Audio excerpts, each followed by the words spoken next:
ای مسافر، بیمار مشو، خسته بودن کار سفر نیست. در ملک دیگر دست مددگاری پدر نیست. دلسوزی آن مادر غمخوار در این شهر، بیهوده مجو، دست دیگر داروی سر نیست. در چهره بیگانه مجو خواهر خود را، بیگانه به تو خواهر آن سوخت جگر نیست. از کوچه این بیت گذشتم، نگذر تو، در کوی دیگر آن شکری خانه و در نیست. ای دوستی خدا، تکیه به ایمان خودت باش، هیچگاه در کوچه نمان، یار تو هر کوچه گذر نیست.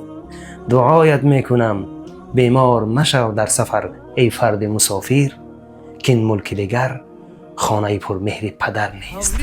پدر بوی مادر میکند، یادی خواهر هم برادر میکند.